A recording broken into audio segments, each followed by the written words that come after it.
Okay, so we're going to create a roof framing plan. So we're going to go over to your project browser over here, and we're going to go to the roof framing level. Okay, when you open your roof framing level, it's going to look like this. And right now, if you have columns in, those columns should be showing up.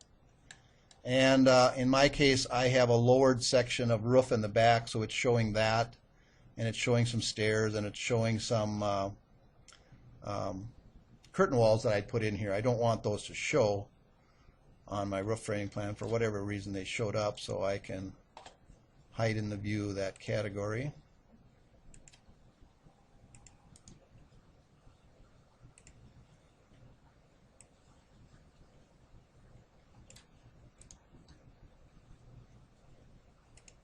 So I got rid of those things that I didn't want, and this is a beam I've stuck in here that I'll probably just get rid of that one. Okay, so to start with, your roof framing plan should just show the grid lines and your columns that should show up. Make sure that you're set to fine detail down here. If you were at coarse detail, that's just going to look like that. It's not going to look like much, so change it to fine detail so you can actually see your columns. Now, when we put these columns in, we did put in W10 by 49 columns, and whenever you put columns in, you want to make sure you're putting in columns that are roughly square or equidimensional height, width, and depth, right? So that's why these are roughly square. Versus beams, you want them to be taller and thinner. Columns, you want to be roughly square. Okay, so we're going to put in the perimeter beam around this building, and first off, I want to create a level for the beams to come in at. So let's go to an elevation view. I'm going to go to my front elevation probably, and I have already put in a level here that I want you to add, which is top of steel at 12 feet. Okay, so when you put in a level, you just go to the architectural section and you go over here to level, and then draw one in and set the height of it to be 12 foot high. Typically when I put that in, I'm just going to put one in here. If I went to this and I just went here, and I wouldn't be concerned about where it is until I set it. It's going to default to a name that you would then change to top of steel, and then you would change the height to 12 foot. Okay, I already have one, so I'll just delete that one. Okay, so we want to make sure we have a level in that is the top of our steel beams. Okay. Then we'll go back to our roof framing plan. And in some cases, we have beams that are going to be attaching to the flanges of the columns, and in some cases, we'll have steel beams that are going to attach to the webs of the columns. Okay, so first off, I'm going to put one in right here that attaches between grid line 1 and 2, between this column and this column on grid line A. And so I'm going to go to structural, the top, beams, and when you go to beams, is the W12 by 26 in your program? It's already in there, right? Okay, so we'll pick that one, and then you'll notice here that its reference level is defaulted to level 1. Okay, and if we click there, we have now top of steel level. We click on top of steel. I don't necessarily know that it's going to end up on top of steel, but I hope it will. But if it doesn't, we can also adjust it. Okay, so, and then it says the Z direction is justified to the top of the beam. Z is always vertical. X and Y are horizontal and depth-wise, but Z is always vertical, so we're going to the top of the beam. And if we go down a little bit farther, it tells us a starting extension and ending extension. Okay. In structural steel, the connection between a column and a beam is a ½ inch away. They don't go flush. Okay? They leave a ½ inch between them, and then they connect them with angle irons. So they're not meant to touch each other because that would be too tolerant strict. So they leave a gap there of ½ inch on each end. So that's why it defaulted to a ½ inch here. So I'm just going to put one in here, and if I click on this grid line, and if I go to this grid line, you might say that it's going to be a ½ inch away, but it's a ½ inch away from the flange, right? Okay. So that isn't what I want. I wanted a ½ inch away from that point. So I'm going to just go here, and maybe I can put a dimension on from end of that beam to that flange. And that distance is 5 and 11/32 inches, and I want that to be a ½ inch away from that. So what's a ½ inch less than 5 and 11/32? Well, let's go back to clicking on that beam, and this would be I drew that beam from 1 to 2, so this is the end of it. So the end offset, or the end extension, instead of being a minus a ½ inch, should be plus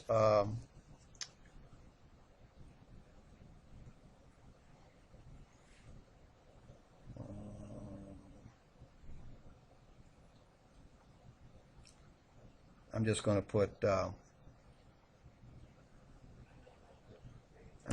in 5 inches for now. I should have mathematically calculated that, but you can see it pushed it over there, and now it's too far.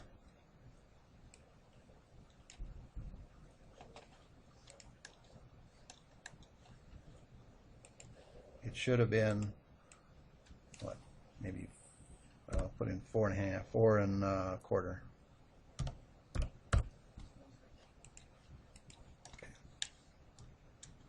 So I put in 4 2/4, 4 1/4,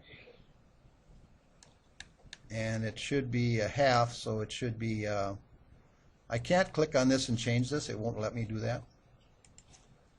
So I'm going to have to click on this, and I'm going to have to make it 3/32 less. Huh?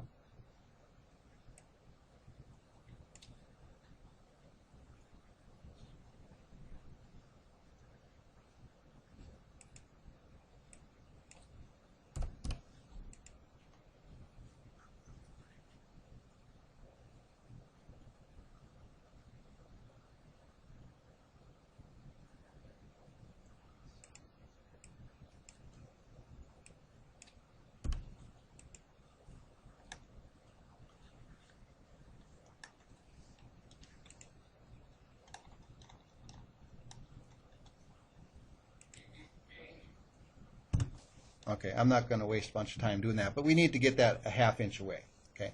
And we needed to get it a ½ inch away on either end. But rather than waste time on the video here, I'll let you solve that. So again, on the front end, I'd want to make that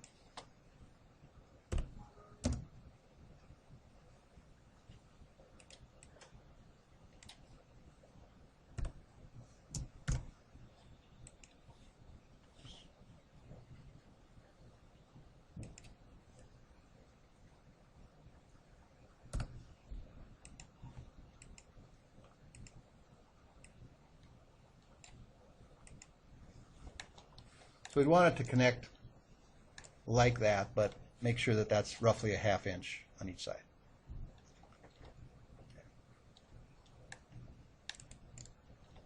Now I'm going to bring a column down between the other, or a beam, I mean, down between the other two columns here, going down grid line 1 between A and B. So again, I'll go back to my beam. Again, this time I do want the extensions to be minus ½ inch. So if I go from grid line grid line. I guess I should have went from beam to beam. Excuse me.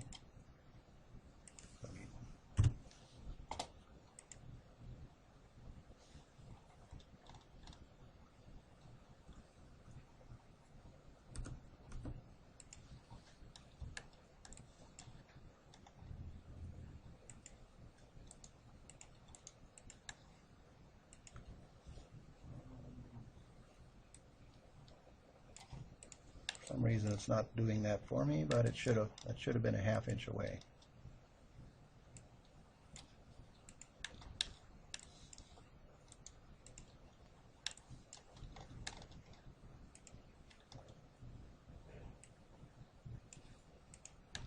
Okay, and again I can modify those later.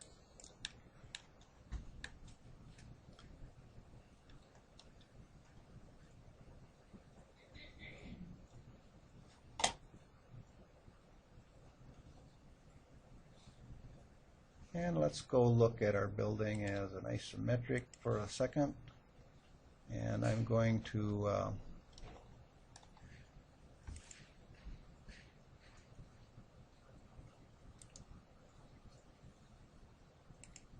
so I hid all my walls. I just went and hid the category, and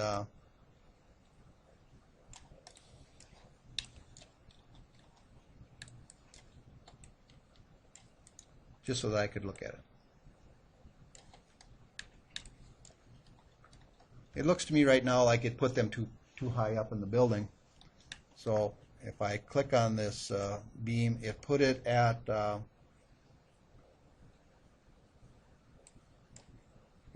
level roof for me for some reason. So I need to have the starting offset to be minus 8 inches off the roof, right? And the ending offset to be also minus 8. But to show you why they have a starting and an ending offset is that if I only do the starting offset, the beam sits at an angle. So if I click on that and change the ending offset to also minus 8.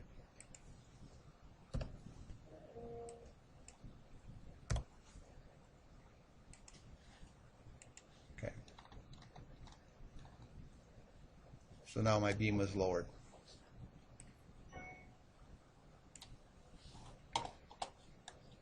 Let's go back and look at the section of this then. Make sure this goes far enough.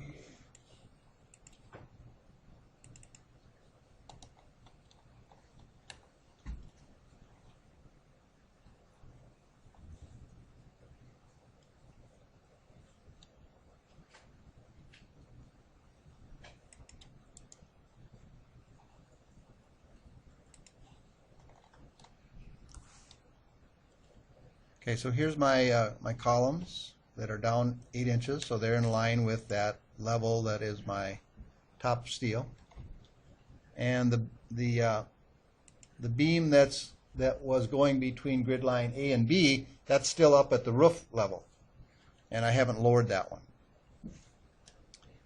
Now, before I talk about that, lowering that, is that going to be at the same level as the other beam? Is that going to be at level top of steel? Let's think about what's on top of the steel, the bar joists, right? So the bar joists are going to run from front to back on my building. So they're going to sit on top of that beam and be 2.5 inches taller, right? So when I get to the end of my building, I don't have a bar joist there, I have a beam there, right? Now I have the beam that's running on that edge of the building, and I want to raise that beam 2.5 inches so it's level with the top of the bar joist. So that decking comes across and sits on the beam, bar joist, bar joist, bar joist, right? So the beams that are on the end here then should be 2.5 inches taller. So if I go to the starting level of that beam should be, instead of a minus 8, it should be a minus 5.5, huh?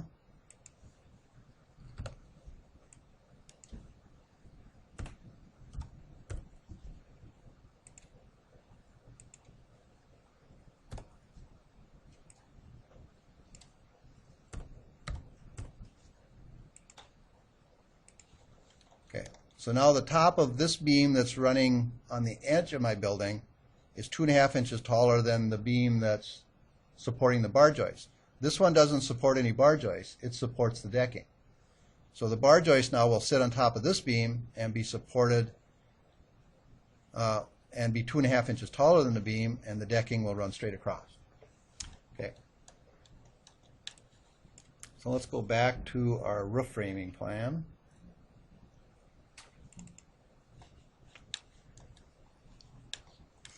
Now that I have this beam in here, and since all these grid line spacings are the same, I can copy that multiple times from grid line to grid line, grid line, grid line. Okay? And in this case, this beam is this grid line spacing is greater than these spacings, so I'm going to have to do some modifications there, but I can copy it from this grid line to this grid line, and we'll see that it's hanging over a little bit. I can click on that and drag it back to where I want it to be. Again, I'd want to modify and make sure that that's exactly a 1/2 inch. I guess an easy way to do that might be to drag it back farther than you want to, go to annotate, go to a detail line, draw a detail line down the edge of that flange, move that detail line 1/2 inch,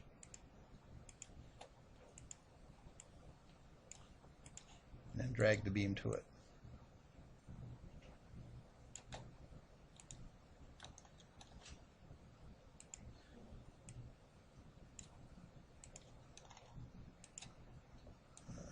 Sometimes it doesn't snap right to it.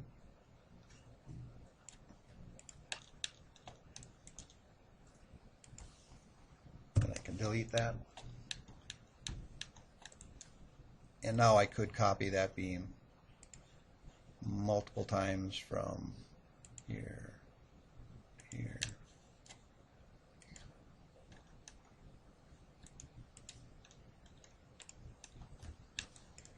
And then I mentioned the other day that the economy of structural steel framing is that you have as many beams the same size and same length as possible.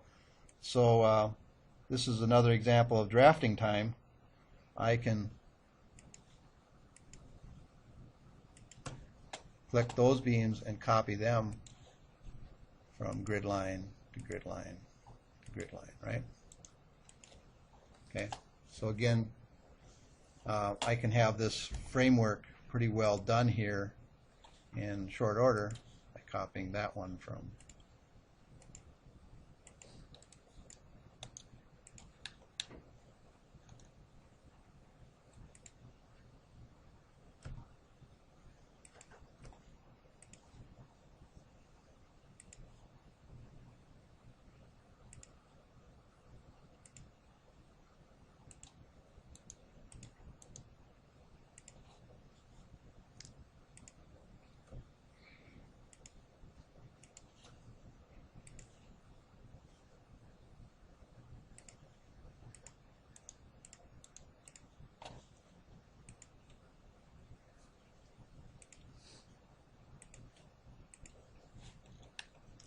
And I have my steel layout close to done. Okay, might be some modifications yet, but my building's fairly simple, so it worked out pretty well. Now I have a taller section in here where I'm going to have to raise some of those beams a little bit, right? Because I have a center section that's taller, and obviously these rows of beams are going to have to jump up to that next level. Okay, but in my example here, I guess you know, those, if I hit Control, those would all go up to level roof 2 and have a offset of 0, of -8. Oh.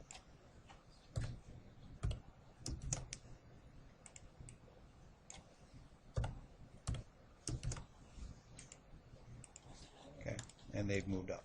Okay, So I'll let you work on that for a little bit, get your steel columns and beams in there. We'll talk about bar joists in a different, at a different time. So try to get your steel beams set, and